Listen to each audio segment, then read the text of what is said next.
우리가 3월까지 느헤미야 11장 26절까지 묵상했습니다. 12장 26절까지 우리가 묵상을 했다고요. 3월까지.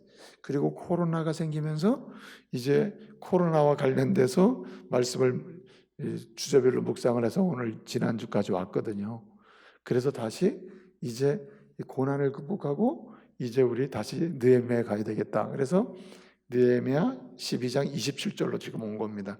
26절까지 3월까지 했고요. 27절부터 다시 이제 시작하려고 그래요. 그런데 오늘 본 말씀 보니까 이렇게 세상에서 줄 수 없는 즐거움을 이스라엘 백성들, 이스라엘 공동체가 누리고 있다는 말입니다. 그래서 오늘 43절을 보니까 이렇게 얘기합니다. 이스라엘, 이 큰 무리가 큰 제사를 드리고 심히 즐거워하였더니 이는 왜 즐거워했느냐? 이는 하나님께서 크게 즐거워하게 하셨습니다. 이렇게 말씀합니다. 하나님께서 세상에서 얻을 수 있는 즐거움, 잠시 지나가는 어려움, 그 즐거움이 아니고 근본적으로 내 영혼을 만족하게 하며 주시는 그 즐거움을 하나님이 주셨기 때문에 이스라엘 백성들이 지금 그 즐거움을 누리고 있다는 거예요. 그런데 그 즐거움이 어느 정도냐 하면 43절 마지막 절을 보게 되면 이렇게 얘기합니다. 43절 마지막 절에 그 즐거움이 부녀도 아이도 모두 즐거워했다고 했습니다. 그러니까 연령별로 특정 계층만 즐거워한 게 아니고 이스라엘 사람이라면 아이로부터 부녀, 여기 아이도 부녀도 한 이유는 계수에 들지 않는 사람들을 얘기해요. 한마디로 계수에 드는 사람뿐만 아니라 계수에 들지 않는 어린아이 여성들까지도 다 기뻐했다는 말입니다. 이거는 그냥 잠깐 어떤 특정 일로 기뻐할 수 있는 그런 즐거움 얘기하는 게 아니에요. 영혼의 즐거움이에요. 심령으로부터 우러나는 즐거움이에요. 당장 잡은 것도 원하는 거 성취한 것도 없고 보고 싶은 거 본 것도 아니지만 말할 수 없는 즐거움을 우리 하나님이 영혼으로부터 누리게 하신 것을 가리키는 것입니다. 근데 여러분 이 즐거움을 또 어느 정도 표현했습니까?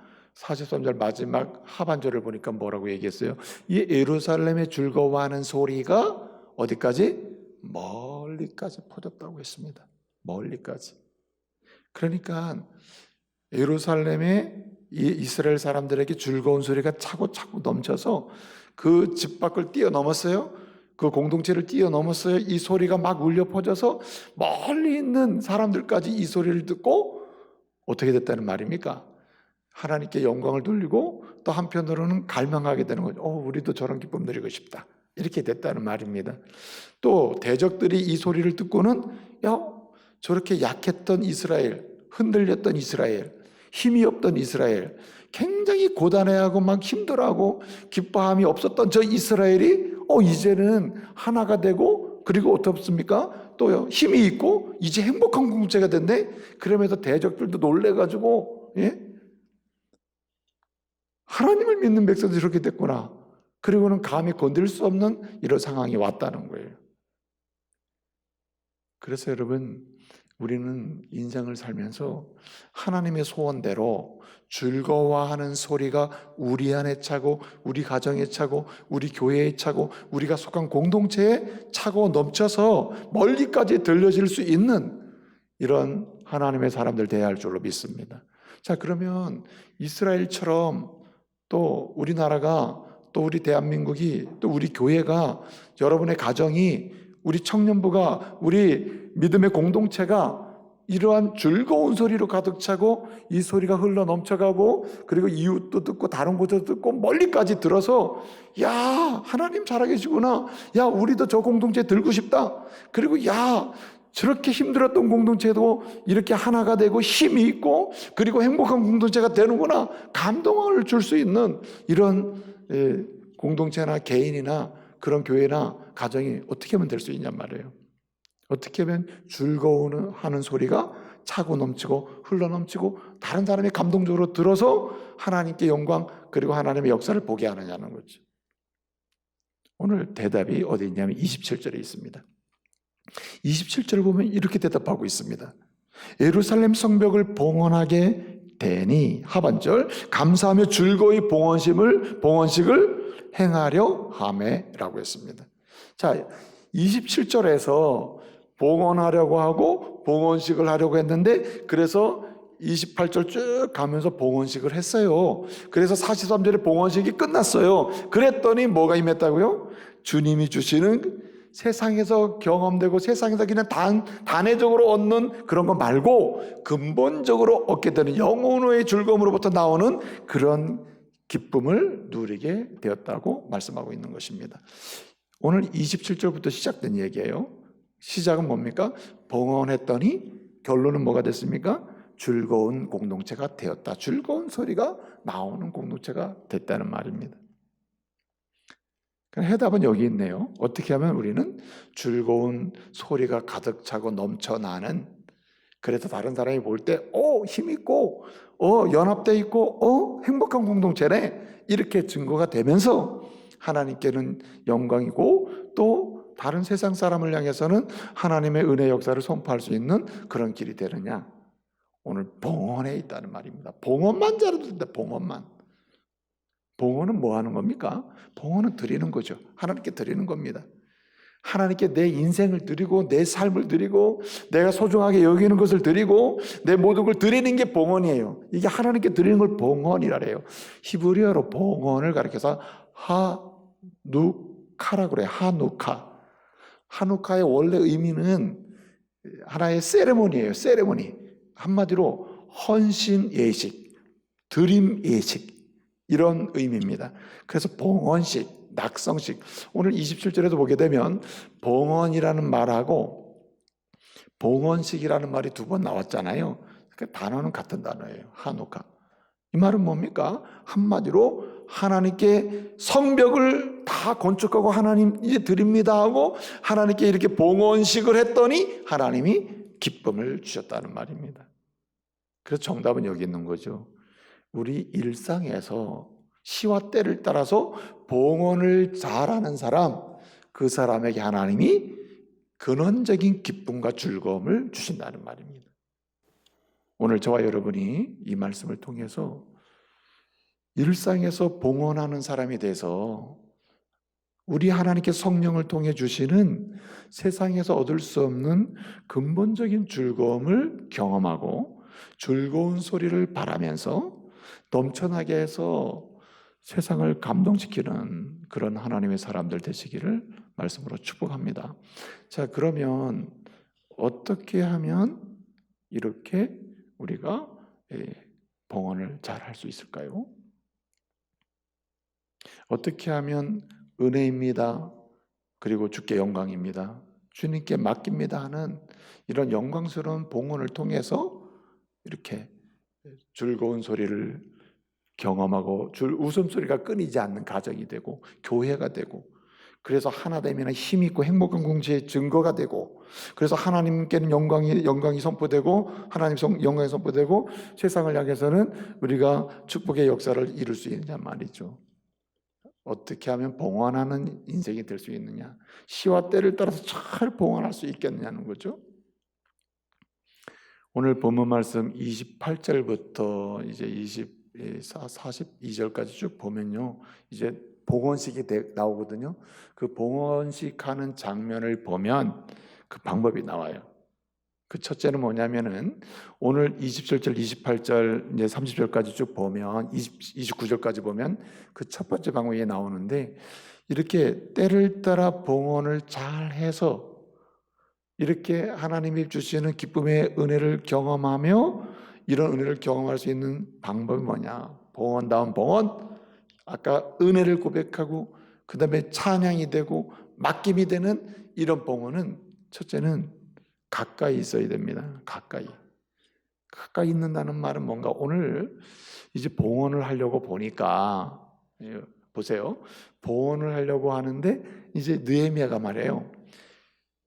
오늘 본문 배경이 이래요. 우리 느헤미야 말씀 다 기억하시죠? 느헤미야가 이스라엘 백성들과 함께 바벨론 포로에서 이제 1차, 2차, 1차로 스룹바벨이 들어왔죠. 2차로 에스라가 들어왔습니다. 3차가 느헤미야가 돌아오면 사람들을 데리고 오죠. 1차로 돌아온 사람이 스룹바벨이라고 하는 사람인데, 그 사람이 1차로 바벨론 포로에서 사람들을 끌고 와서 뭘 건축했죠? 성전을 건축했죠. 그게 에스라서의 말씀입니다. 이 느헤미야 앞에 말씀이 이제 에스라인데, 에스라는 스룹바벨이 이스라엘 백성을 이제 해방돼서 1차로 데리고 들어와서 성전을 건축하고 봉헌했다 하는 말씀이 에스라입니다. 그러면 에스라 6장 이제 15절 이하에 보면 19절에까지 쭉 연결되는데, 성전을 건축하고 봉헌했더니 하나님 뭘 주셨을까요? 당연히 즐거움을 줬어요. 즐거움을 줬다. 그게 6장에 나옵니다. 에스라야. 그리고 나서 이제 2차 에스라가 들어와 가지고 이제 부흥 운동을 하고, 3차로 느헤미야가 이스라엘 백성들을 데리고 다시 3차로 들어오거든요. 들어와서는 무너진 성벽을 건축합니다. 무너진 성벽을 건축해요. 무너진 성벽을 건축하는데, 성벽을 며칠 만에 다 건축했습니까? 우리가 말씀을 보게 되면 느헤미야 6장에 나옵니다. 6장에 보면 52일 만에 성벽을 다 건축을 해요. 6장에서 52일 만에 성벽을 다 건축합니다. 자, 그러면 성벽을 건축은 벌써 오래전에 했네요. 달로 따져보면 몇 달이 지나갔습니다. 건축이 다 끝나고 몇 달이 지나도록 봉헌을 안 하고 있던 상황입니다. 그러면 장수로 따져보면, 장수로 6장에서 이제 성벽을 다 건축하고 마무리를 했기 때문에 7장, 8장, 9장, 10장, 11장, 지금 몇 장이에요? 12장이잖아요. 12장 27절부터 43절이 지금 이제 봉헌식을 하는 거거든요. 그러면 7, 8, 9, 10, 11까지가 봉헌도 없이 어떤 사건이 벌어지고 있는 겁니다. 그런데 왜 느헤미야는 건축을 끝내고 바로 봉헌을 안 했을까요? 봉헌하는 이유가 어디 있을까요? 봉헌을 하려고 보니 성벽은 건축하고 성전은 예루살렘 성 안에 건축되어 있는데, 봉헌을 하려면 누가 있어야 됩니까? 사람이 있어야 될 거 아니에요. 사람이. 봉헌은 하나님께 감사하는 사람이 있어야 이게 봉헌이 되는 거거든요. 그런데 건축을 해놓고 보니까 예루살렘 성에 사람이 없는 거예요. 사람이. 봉헌할 만한 사람이 충분치가 않는 거예요. 그래서 건축을 6장에서 끝냈는데, 성벽 건축을 6장에서 끝내고 7장에서 인구 조사를 해요. 한마디로 말하면 1차, 2차 하여튼 앞서서 포로에서 돌아온 사람들이 지금 어디에 살고 있는지, 뭐 하고 있는지, 몇 명이나 돌아왔는지 인원을 다 파악하는 겁니다. 왜 예루살렘에 사람이 없냐 말이에요. 다 파악을 해요. 파악을 한 다음에, 이게 이제 7장 이야기예요. 그 다음에 8장에서 회개운동을 해요. 우리가 정신 차리자. 그 다음에 9장 10장에서 우리는 하나님의 백성이니까 하나님 원하시는 대로 가야 한다 하고는 이제 언약, 하나님이 우리에게 세워주신 언약을 다시 갱신, 그리고 서약을 합니다. 서약을 해요. 네? 그리고 나서 11장에서 뭐 하냐면은 인구 재배치를 해요. 인구 재배치. 말하자면 성벽 건축을 끝났는데 봉헌식을 하려고 보니까 사람이 없는 겁니다. 그 조사를 7장에서 했다 그랬죠. 그리고 8장, 9장, 10장에서 뭐 한다 그랬습니까? 하나님의 언약을 다시 새기게 합니다. 다시 돌이키게 해요. 그리고 하나님께로 돌아가게 합니다. 그리고는 11장에서 여러분, 그러니 이제 정신 차렸죠. 우리 이렇게 살면 안 됩니다. 우리 신앙을 회복했죠. 그러니 우리 어디로 가자? 우리 봉헌할 수 있는 자리로 가야 돼. 그래서 어디로 배치합니까? 막 배치를 하는데 예루살렘 성 안으로, 예루살렘 근처로 막 배치를 하는 거예요. 근데 이 사람들이 나 안 가요, 안 가요. 우리가 집 짓고 사는데 내가 여기가 좋은데 우리를 왜 자꾸만 지금 막 건축이 돼가지고 살기 힘든 곳에 그냥 가서 일만 해야 되는데 뭐 그리로 가라 합니까? 이런 상황이란 말이에요. 그런데 여러분, 인구조사를 하고 신앙의 갱신을 하고 언약 갱신을 한 다음에 인구 배치를 하니까 어떻게 합니까? 순종. 당연히 가야죠, 당연히. 그리고 어디로 갑니까? 예루살렘 주변으로 간다고. 예루살렘 주변으로. 가서 마을을 형성해요. 그리고 예루살렘 성 안에도 또 살게 돼요. 이런 일이 잘 마무리가 된 다음에 뭐 했어요? 이제 봉헌하자. 봉헌하자고 봉헌. 우리가 성벽을 건축한 지가 언제냐? 봉헌하자. 하나님께 드리자. 영광의 봉헌을 드리자. 그냥 봉헌을 하는 가운데 은혜를 입었다는 말입니다. 자, 그런데 설령 이렇게 인구 재배치를 해서 다 됐지만 봉헌하자 하면은 사람들이 자발적으로 오면 좋은데 안 올 수도 있던 거 아니에요? 그런데 오늘 본문에 27절에서 이렇게 얘기합니다. 그래, 봉헌을 하려니까 사람들 와라, 봉헌식 한다, 이렇게 나오라고 했는데, 자 보세요. 28절에서는 뭐라고 얘기합니까? 봉헌식이 중요하게 뭐라 그랬죠? 은혜입니다라는 고백뿐만 아니라 주께 영광입니다 하고 뭐가 있어야 된다 그랬어요? 찬양과 감사가 중요하다 그랬죠. 이게 봉헌이라 그랬죠. 그래서 노래하는 자들이 굉장히 중요한데, 이 사람들이 어떻게 했다 그랬습니까? 부를 때까지, 막 억지로 끌려갈 때까지 우리 봉헌식에 안 갈 거야, 그런 게 아니고 28절 보니까 자원하여 자발적으로 어떻게 했다 그랬죠? 모여왔다, 모여들었다, 막 모여든 겁니다. 와, 봉헌식이래, 봉헌식 내가 해야지 하고 막 모여들었다는 말입니다. 자, 그러면 느헤미야가 봉헌식 합시다, 봉헌해야 됩니다, 우리 봉헌합시다 라고 할 때 그 소리를 듣고 자발적으로 막 나올 수 있었던 이유는 어디 있습니까? 가까이 있었기 때문이에요. 가까이. 어디에? 예루살렘 가까이, 성전 가까이, 네? 오늘날로 말하면 교회 가까이, 말씀 가까이, 하나님 가까이. 일상에서 하나님의 교회를 가까이 하며 하나님 말씀을 가까이 하고 주님을 가까이 하며 사는 사람, 그 사람은 시와 때를 따라서 주님이 봉헌할 수 있는 기회를 주고 봉헌의 자리로 나오기를 소원하고, 봉헌할 거리, 어떤 스페셜한 이벤트, 어떤 개개인들에게 봉헌할 이야기들이 많이 있잖아요. 이 이야기를 주실 때 어떻게 합니까? 봉헌할 자리로 나오게 됨을 믿으시기 바랍니다. 봉헌 아무나 하는 게 아니에요. 자, 가까이 한다는 건 이런 겁니다. 가까이 한다는 것. 늘 주님과의 관계 속에서 내게 주신, 하나님이 주신 재능이 무엇이며 나를 통해서 주님이 원하시는 게 뭔지를 확인하면서 주님이 원하시는 쪽에서 계속해서 개발도 하고 연습도 하고 익숙하게 하는 것입니다. 이게 뭐 하는 거예요? 가까이 하는 겁니다. 교회를 가까이, 말씀을 가까이, 주님을 가까이 하는 거예요. 이럴 때 뭐 할 수 있습니까? 결정적인 순간에 봉헌, 찬양의 봉헌, 고백의 봉헌, 드림의 봉헌을 할 수 있는 거죠. 또 한 가지는요, 여기 30절을 보게 되면 정결케 한 자, 그래서 제사장이나 레위 사람들이 정결하게 되었다고 했습니다. 정결하지 않는 자는 봉헌이 되지 않는다. 자, 예배도 뭐죠? 봉헌이죠. 오늘 이렇게 사부 예배를 드리잖아요. 사부 예배를 드리는 것도 봉헌입니다. 봉헌. 우리 하나님께 드리는 봉헌이거든요. 자, 그런데 동일한 봉헌을 하고 있는데 어떤 사람은 영어 교육 기쁨 오셔서 이렇게 기쁨이 있고 말씀을 받아들이는 즐거움이 있거든요. 어떤 사람은 빨리 끝내라, 너무너무 힘들다, 목사님 어떻게 내 마음을 그렇게 모르냐고 이렇게 하면서 고통스러워하는 사람도 있을 거란 말이에요. 그런데 이것은 뭐의 차이냐면 주님 앞에서의 거룩함의 차이예요.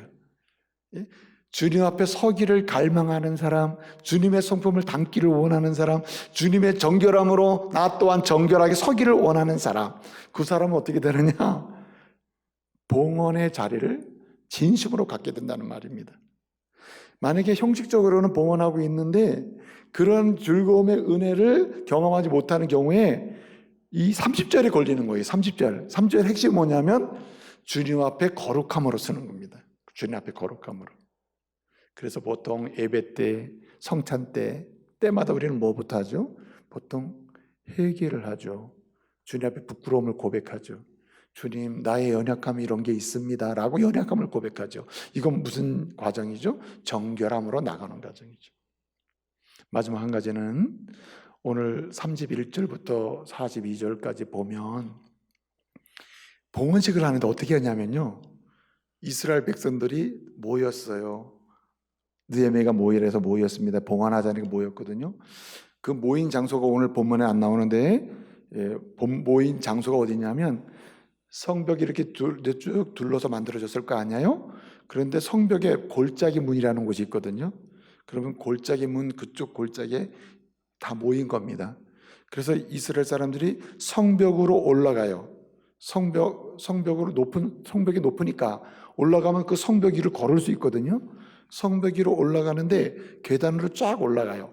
올라가서 두 떼로 나눠져요. 두 무리로 나눠져요. 한 무리는 오른쪽 성벽 위를 걷고 한 무리는 왼쪽 성벽 위를 걸어요. 그런데 한쪽은 누가 인도하냐면 에스라가 인도를 하고 한쪽은 느헤미야가 인도합니다. 물론 인도하는 방법이 약간 차이가 있지만 그래서 쭉 올라가서 갈라지면서 이렇게 두 떼로 나눠서 성벽 위를 걷는데 그럼 저 반대편에 가면 만날 거 아닙니까? 이렇게 행진을 해요. 함께 행진을 한다는 거예요.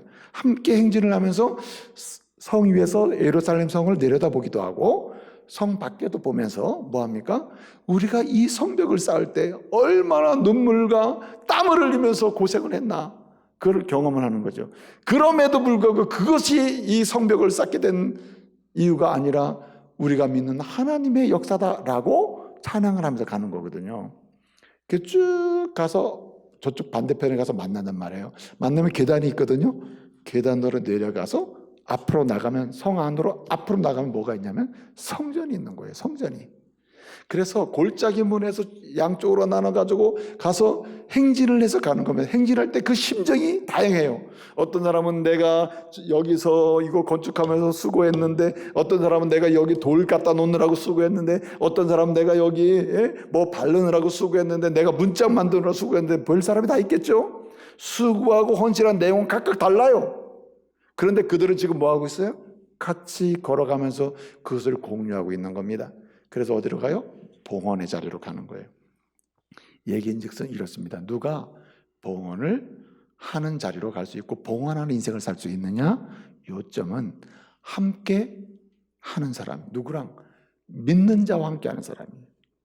고생할 때도 함께 고생하고 애쓸 때도 함께 애쓰고 걸을 때도 함께 눈물을 때 함께 눈물을 흘리고 여러분 보세요. 하나님의 교회 공동체에서 눈물 흘릴 만한 기도 제목이 있을 때 눈물 흘리는 자리를 피하고 웃을 자리에는 찾아오고 이런 사람이 있죠. 그런 사람은 봉헌할 기회를 얻기가 어렵다는 말입니다. 슬플 때나 기쁠 때나 이거 무슨 뭐 결혼 추례하는 것 같네요. 네? 건강하거나 병들거나 부하거나 가난하거나 믿음으로 어떻게 함께 걸어가는 사람 그 사람이 뭐 하느냐? 봉헌할 수 있는 기쁨을 누리게 되는 것입니다. 이제 말씀을 마치겠습니다. 사랑하는 우리 사부 오신 우리 형제자매 여러분, 지금은 너무나 탄식하는 소리, 정죄하는 소리, 비판하는 소리, 저주하는 소리, 이 소리가 너무 가까이서 들려오는 시대가 되었습니다. 여러분 나가보세요. 편가르기가 얼마나 일상화되어 있습니까? 정치적으로 편을 가르고 이데올로기로 편을 가르고 얼마나 불편한 시대를 살고 있어요. 주님은 우리에게 말씀하시는 겁니다. 하나님의 백성, 하나님의 공동체가 이제는 소리를 낼 때가 됐다. 무슨 소리? 즐거운 소리를 낼 때가 되었다. 이제 다시 봉헌의 자리를 회복해서 즐거운 소리를 낼 수 있고 감격적으로 경험할 수 있는 우리 하나님의 사람들 되시기를 말씀으로 축복합니다.